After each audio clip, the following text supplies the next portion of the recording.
I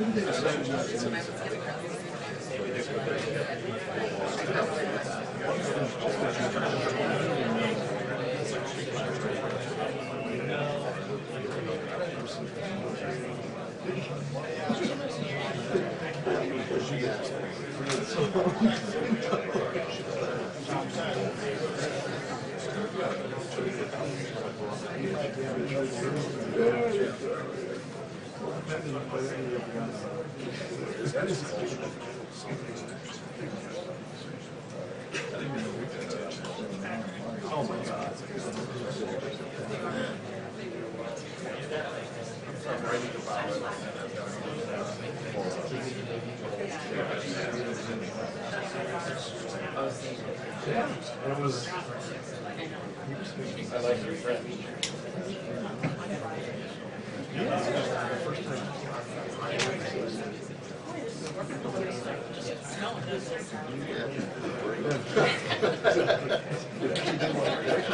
Just start to get it.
This young lady, we've got Gary for checking. So Gary House, what's the drive? Like 25, 30 minutes.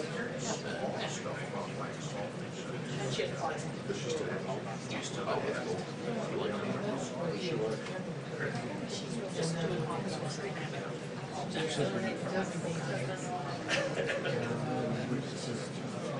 But she's trying to get a job in a museum. Where? In a museum. What was her degree? Asian studies, but she did a year internship at the It's very hard. And I like. And you have to have a degree. So, yeah. So the point to track to go work in some museum for a few years. I saw that. So she has the possibility of a small museum in that.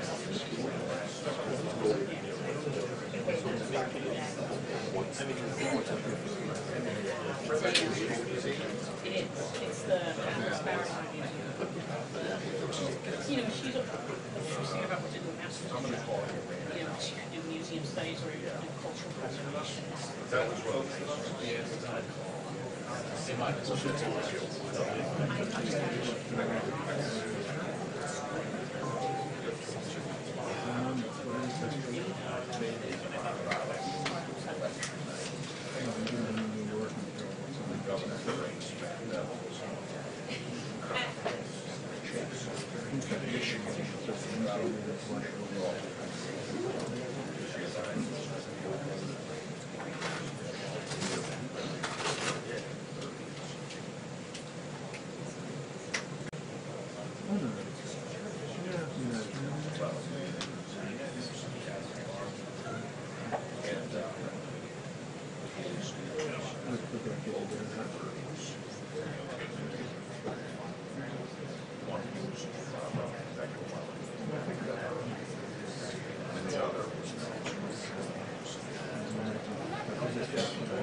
Press briefing will begin in 2 minutes. Thank you.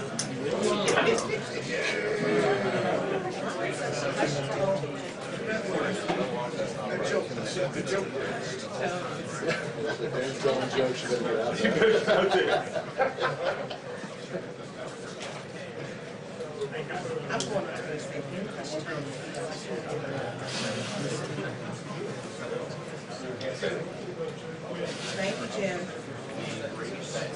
That's right. Anytime. Just 2 minutes. You need a half an hour?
Good afternoon. I want to begin today with a few words about the heinous killing of 11 Jewish Americans at the Tree of Life Synagogue in Pittsburgh, Pennsylvania on Saturday. As you know, the shooter is in custody and the FBI is on the scene leading the investigation with the support of state and local law enforcement. This atrocity was a chilling act of mass murder, it was an act of hatred, and above all, it was an act of evil. Anti-Semitism is a plague to humanity, and it is responsible for many of the worst horrors in human history. We all have a duty to confront anti-Semitism in all its forms and everywhere and anywhere it appears. The American people reject hatred, bigotry, prejudice, and violence. We are a nation that believes in religious liberty, tolerance, and respect. And we are a people who cherish the dignity of every human life. Today, America grieves for the precious lives that were cruelly stolen. Our hearts ache for every person who lost a loved one. The 11 Jewish Americans who were horribly murdered represented the very best of our nation. They were brothers and sisters who looked out for each other. They were doctors who cared for citizens in need. They were proud grandparents who taught their grandchildren to value faith, family, and country. And they were the religious heart of the Tree of Life community. Our nation mourns the loss of these extraordinary Americans, and we also pray for those who were wounded. Our hearts are with the 4 brave police officers who were shot and injured while trying to stop the attack. We thank God for these officers and for every member of law enforcement who responded swiftly and bravely.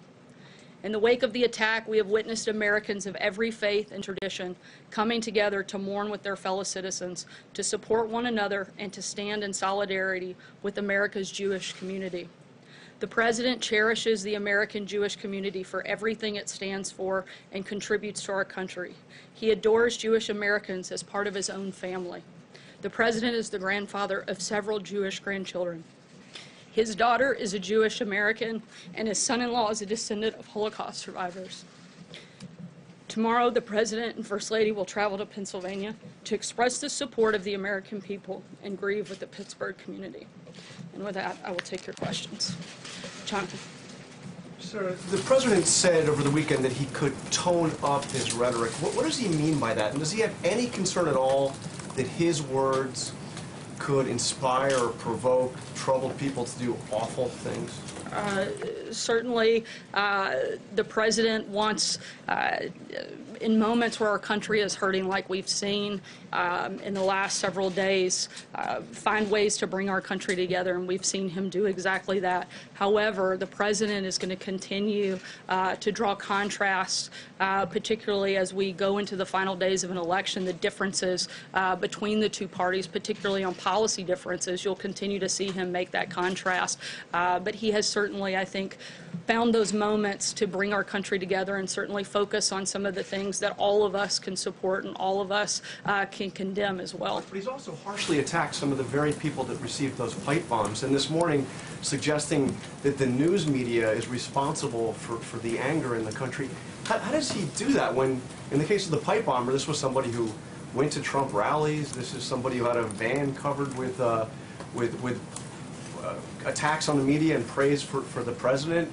The shooter in Pittsburgh is somebody who was provoked, it seems, by the caravan that the President has spent so much time talking about. Why is he out there, when you say he's trying to unite the country, why is he out there Jonathan, the very first thing that the President did was condemn the attacks both in Pittsburgh and in the pipe bombs. The very first thing the media did was blame the President and make him responsible for these ridiculous acts. That is outrageous that would be the very first reaction of so many people across this country.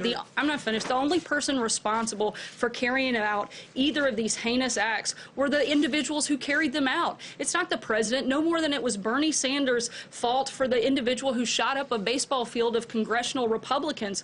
You can't start putting the responsibility of individuals on anybody but the individual who carries out the crime. Why is the President suggesting it's the news media? The President's the one placing blame here. No, the President's not placing blame. The President's not responsible for these acts.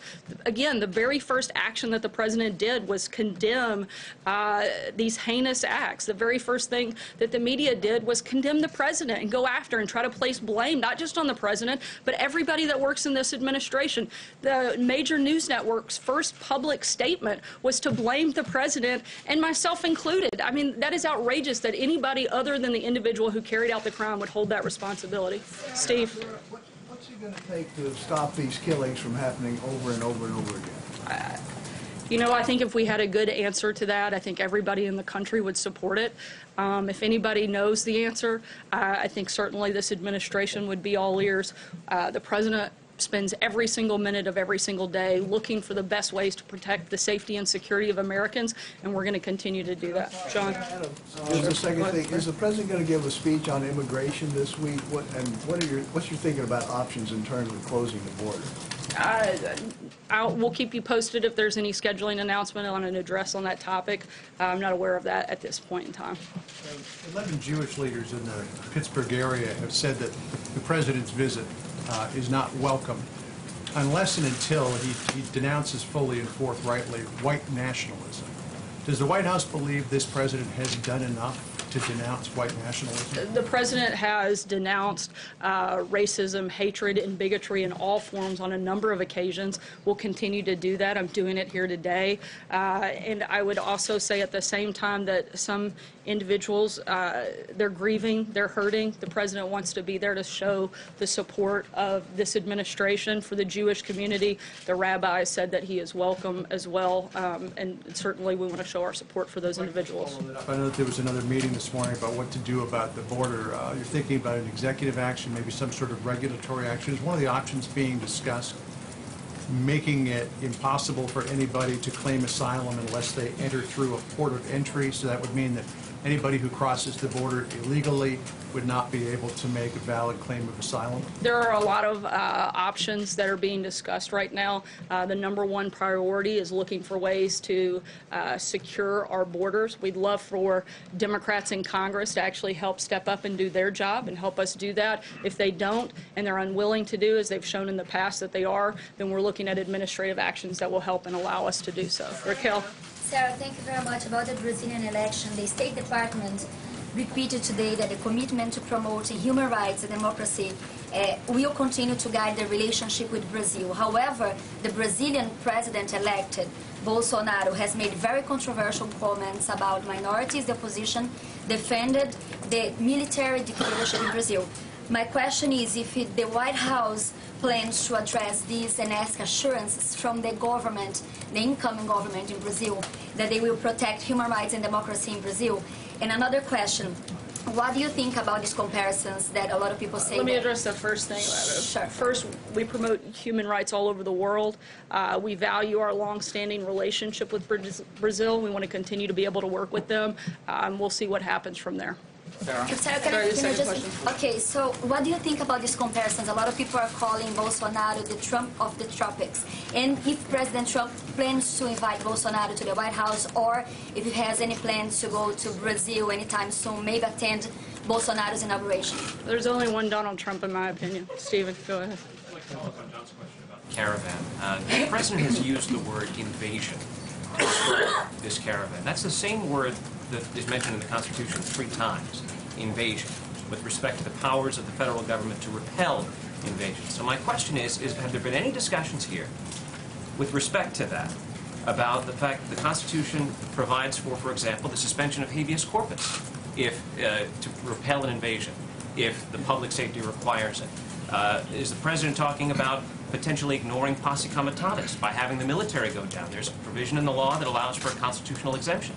Is that in any way under consideration? We're looking at a number of different options. I know that the Department of Defense is holding a press conference this afternoon at 4 o'clock to talk about some of the actions that they'll be taking. I would encourage you to tune into that. John? That's not a note of my question. It has not been ruled out? Those are options on the table? Look, I'm not going to get into specific policies that we're considering. There's a number of actions that we're looking at taking. When we're ready to make an announcement on that front, we'll let you know. John? Thanks a lot, Sarah. The midterms are 8 days from today, and we often get from both parties what the midterms actually mean the day after the election. So I wanted to ask you what the midterms mean before the election. The president on October the 18th in Mississippi said, I'm not on the ticket, but I am on the ticket because this is also a referendum on me. Is that right? Is this midterm election a referendum on the president? Look, I can't get into specifics that will impact the election, but I can tell you that the president wants to see more people that support his policies elected than not. Phil. Sarah, it's now been 4 weeks since Jamal Khashoggi was murdered inside the Saudi consulate in Istanbul. The president said early on that if the Saudis are found responsible, there would be severe punishment. That's his word. It's now obvious to the world that Khashoggi was murdered. It was premeditated. It was by the Saudis. Why has there been no action? Look, the president met last week with CIA Director Gina Haspel after having gathered additional intelligence on her overseas trip, and the administration is weighing different options and will make an announcement about what the decision of that action is. Is he considering any actual action? Like I just said, the administration is considering what action we'll take moving forward based on that information and the briefing that the president received last week. Jill. I want to go back to the tone question, because the president said he was planning to tone down his rhetoric this week. But at his rallies, since the suspicious packages began being mailed, the president has called out Maxine Waters by name at his rallies. He's stood there as his supporters chant "lock her up" in reference to Hillary Clinton, who he continues to call crooked Hillary Clinton. Will the president stop using that kind of language in light of the fact that these individuals were targeted by his attack? The president's going to continue to draw contrast. Let's not forget that these same Democrats have repeatedly attacked the president, whether it was Eric Holder saying kick them when they're down, whether it was Hillary Clinton saying you can't be civil until Democrats have control of Congress, or whether it was Maxine Waters who encouraged her supporters to get up, not just in the president's face, but all administration officials' faces. Those actions are from those Democrats. The president's going to continue to fight back when these individuals not only attack him, but attack members of his administration and supporters of his administration. John? Sorry, go ahead. Follow up on something else. Why does the president feel like it's necessary to send active duty troops to the border when he's already sent National Guardsmen down there who are doing the exact same job as the active duty troops would be able to do? The president's #1 job and #1 priority is to protect the safety and security of Americans, and he's going to do what he deems necessary in order to do that. For specifics regarding that, I'd encourage you to tune into the press conference this afternoon. John? Thank you, Sarah. Two brief questions. The first, a follow-up about the question on Brazil. Up until a few months ago, you used to give us readouts of the president's calls with world leaders, including congratulatory calls to newly elected leaders, such as President Macron, Chancellor Merkel. Did the president, or does the president plan to make a call to President-elect Bolsonaro? He did, and he spoke with him last night. I actually sent a note to the White House press pool. If you didn't receive that, I'll make sure you do after the briefing's over. Sorry, second question. Sarah, is this, with the election 8 days away, some Republicans, such as Mr. Hugan, the nominee for the Senate in New Jersey, do not mention the president at all, do not invoke his name or image. Others, such as Mr. DeWine, running for governor of Ohio, have him in brochures and pictures. Is the president aware that some candidates run against him, and is this going to enter into his decision where to go in the final days? That's a decision for individual candidates to make. I think the president has an incredible story to tell.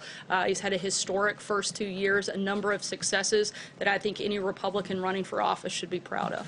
Jim. Sir, yeah, I wanted to ask you, David Lappin, who was spokesperson over at DHS under General Kelly, Chief of Staff Kelly, a former Marine, worked at the Pentagon, tweeted this morning, I dealt with the news media nearly every day. I know quite a bit about the press and know this. They are not the enemy of the American people. Shouldn't you reserve the term enemy for people who are actually the enemy of the United States rather than journalists? The president's not referencing all media. He's talking about the growing amount of fake news that exists in the country, and the president's calling that out. May I ask a follow-up? Sure. May I ask a follow-up, please? May I ask a follow-up, please? Since you mentioned that, the president said this morning the fake news media, the true enemy of the people, must stop the open and obvious hostility and report the news accurately and fairly. Could you state for the record which outlets that you and the president regard as the enemy of the people? I'm not going to walk through a list, but I think those individuals probably know who they are. Would that include my outlet, which received the bomb I don't think it's week? necessarily specific to a general, broad generalization of a full outlet at times. I think there's individuals that the president would be referencing. Jordan. So you're not going to state for the record then. I mean, if the president is going to say the fake news media are the enemy of the people, and if you're going to stand there and continue to say that there are some journalists, some news outlets in this country that meet that characterization, shouldn't you have the guts Sarah, to state which outlets, which journalists are the enemy of the people? Well, I think it's irresponsible of a news organization like yours to blame responsibility of a pipe bomb that was not sent by the president, not just blame the president, but blame members of his administration for those heinous acts. I think that is outrageous, and I think it's irresponsible. Jordan, go ahead. Sarah, we didn't say that. Jim, I've given you 3 questions. Jordan, go ahead. Thanks, Sarah. The president has talked multiple times about how the Republican lawmakers are going to protect pre-existing conditions if they keep control of Congress. But the administration is supporting a lawsuit that would undercut those protections under Obamacare and taken a couple of regulatory actions to that effect as well. So how do you square those two stances? And what's the plan, the Republican plan for protecting the Look, the president's health care plan that he's laid out covers pre-existing conditions. The president wants to lower premiums to make health care more affordable. Nobody will be charged higher premiums if they keep their coverage, and nobody will be denied coverage under the president. Emerald. Thank you, Sarah. On Chancellor Merkel's announcement that she'll be stepping down as party leader and won't seek to rerun as chancellor, what is the reaction from the administration, and how does that affect the relationship with Germany going forward? We're aware of the announcement, and this is an internal matter for Chancellor and the German people. We're going to continue to work with the Chancellor and continue to develop that relationship. Blake. Sarah, why did the president Blake, call go ahead. Andrew Gillum a thief? Why did the president, in his tweet, call Andrew Gillum a thief? April, I'll come back to you. Blake, go ahead. Sarah, thank you. Before you walked out here, just a handful of minutes before you walked out, there was a report that said, should the meeting between President Trump and President Xi of China not go well in terms of easing the trade war, the trade tensions, then at that point the U.S. would go forth with the $257 billion in tariffs. Is that indeed the timetable that the administration is working with here? I'm not going to get ahead of the president's meeting, and I hope it goes well. April, go ahead. Sorry, go ahead. How important is that meeting then? Because we heard Larry Kudlow say last week or 2 weeks ago that maybe there might not be a lot of detail that comes from it in terms of trade and going back and forth. As the president likes to say, we'll see what happens. I'm not going to get ahead of the conversation. You have 2 of the most powerful leaders in the world. I think that's consequential no matter how you look at it, and we'll see what happens when they sit down.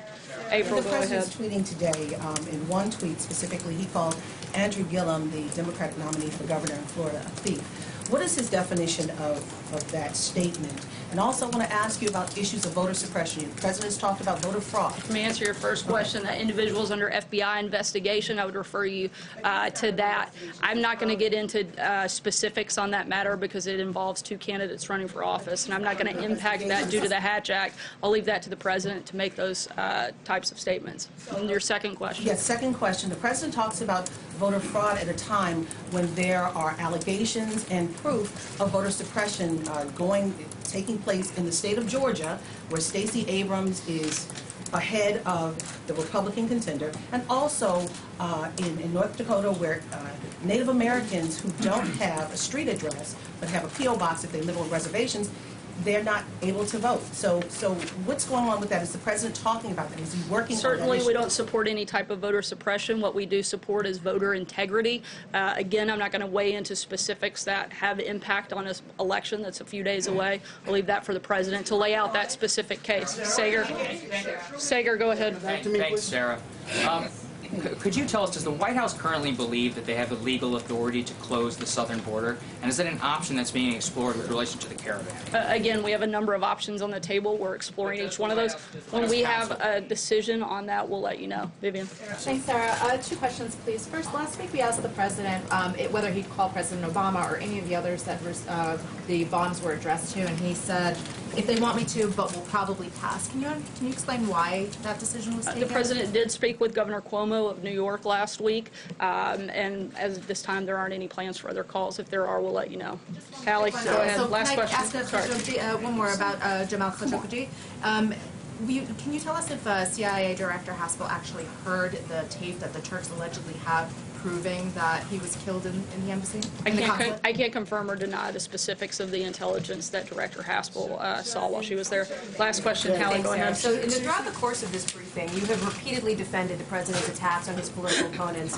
as valid because the midterms are coming up. So at what point does the White House Not believe- because of the midterms. I've defended the president. I've defended the president fighting back when he's regularly attacked. There's a difference. Doesn't matter if there's a midterm or not. The president's going to defend himself and he's going to fight back. From a political perspective, right? You're making that point. From any perspective. But at what point does a national tragedy take precedence over the president needing to punch back? If not now, when?